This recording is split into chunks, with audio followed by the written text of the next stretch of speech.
आज देश में कोचिंग व्यवस्था पूरे देश पे हावी हो गया है। शिक्षा के क्षेत्र में कोचिंग बिना किए कोई बच्चा का लाइफ सेट नहीं हो रहा है, और कोचिंग करने के बाद भी 90% बच्चा का तो लाइफ सेट नहीं हो रहा है, 10% बच्चा का लाइफ सेट हो रहा है।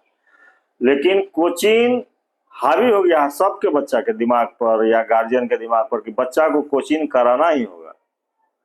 और कोचिंग वालों ने क्या, जो भी आदमी सरकार को चंदा देता है या सरकार को पैसा देता है या जो आदमी आर्थिक दृष्टि से मजबूत हो गया है, उन लोगों ने सिस्टम को अपने बस में कर लिया, कब्जा में कर लिया, और कब्जा में करके अरबों खरबों रुपया नाजायज रूप से कमा रहे हैं, लोग को वसूल रहे हैं और लोग को परेशानी में डाल रहे हैं। उनको पैसा देने के चलते सारा देश का आदमी परेशान है।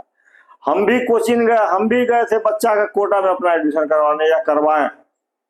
अब वहां का सिस्टम देखिए, सारे देश में कोचिंग का यही सिस्टम चल रहा है। दिल्ली हो, जहां जहां कोचिंग चलता है, जिस भी विषय का, जिस भी क्षेत्र का, वहां कोचिंग में कोटा का ये कल्चर हो गया है। एक एक रूम का बच्चा को रूम बना दिया है, जनरल लगभग सिंगल रूम देता है एक बच्चे को। अब एक बच्चे को एक रूम में कम से कम 2 बच्चा रहना चाहिए। अकेला बच्चा, उसको कभी तबीयत खराब हो जाएगा, कभी कुछ भी हो जाएगा, या अनेक प्रकार का बात है। यदि एक रूम में कम से कम 2 बच्चा 4 बच्चा रहने का व्यवस्था रहे, यदि कोचिंग में सेंटर जहाँ कोचिंग है वहां बनता, तो बच्चा को खर्च कम पड़ता। एक रूम का भाड़ा 5,000, 7,000, 8,000, 10,000, 12,000 रुपया लेता है एक बच्चा का। यदि उसमें कम से कम 2 बच्चा रहेगा तो यदि 10,000 का रूम है तो 5,000 एक बच्चा को खर्चा पड़ेगा।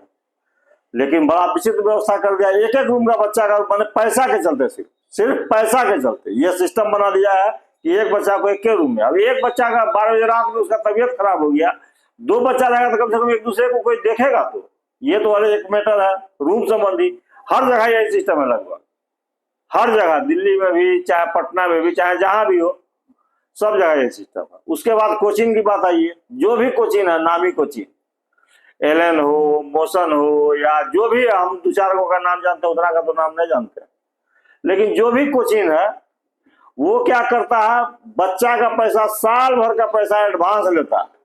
क्यों लेगा एडवांस भाई? कोई कारण है एडवांस लेने का? तुम महीना महीना पैसा लो, गार्जियन को एक बार में 1.5 लाख, 2 लाख, 3 लाख रुपए एक तो कोचिंग का फीस है, और उसको एडवांस में जमा करना पड़ता है। बच्चा उसके बाद मेरा वहां सर्वाइव करेगा कि नहीं करेगा, वो पढ़ेगा या नहीं पढ़ेगा, उसका तबियत खराब हो जाएगा, उसको हमको वापस लाना होगा, फिर कोचिंग से पैसा वापस लेने के लिए 100 झमेला है। ऐसा क्यों होगा? ऐसा सरकार निकम्मा है। सरकार ने किसी व्यवस्था पर कोई ध्यान नहीं दिया। सरकार को जो पैसा दे रहा है वो लोग देश को लूट रहा है, यही व्यवस्था बन गया है। अब आप समझिए कि 1 साल का, मान लीजिए 2 लाख रुपया फीस है, 2 लाख रुपया फीस है, तो हमको एक बार में उसको 2 लाख रुपया एडवांस देना पड़ता है, कहीं ना कहीं से व्यवस्था करके। यही फीस यदि महीना का लेगा तो कितना पड़ेगा? 16-17 हजार रुपया, 18,000 रुपया महीना पड़ जाएगा। हम महीना महीना उसको कहीं ना कहीं से व्यवस्था करके दे सकते हैं। लेकिन अब आप कोचिंग का देख लीजिए, एक कोचिंग में 10-10 हजार, 20-20 हजार, 50-50 हजार का एक कोचिंग में पढ़ रहा है। अब आप गुना करके देखिए कि 10,000 बच्चा 2 लाख रुपया एडवांस करके उसको दे दिया, वो पढ़ाएगा साल भर में। पढ़ाई शुरू करने से पहले वो पैसा उससे ले लेता है। 10,000 बच्चा 2 लाख रुपया करके उसको एडवांस दे देता है, उसको अरबों खरबों रुपया उसके पास चढ़ाता है। उस पैसा से क्या करता है, वो देश में अव्यवस्था फैलाता है।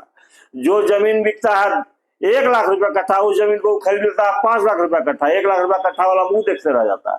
जिस बिजनेस में एक ऐसा बिजनेस आजकल चल गया, उसमें वो अरबों खरबों रुपया इन्वेस्ट कर देता है, उससे वहां फिर वो अरबों खरबों रुपया कमाने लगता है। नाजायज पैसा बढ़ते जा रहा है।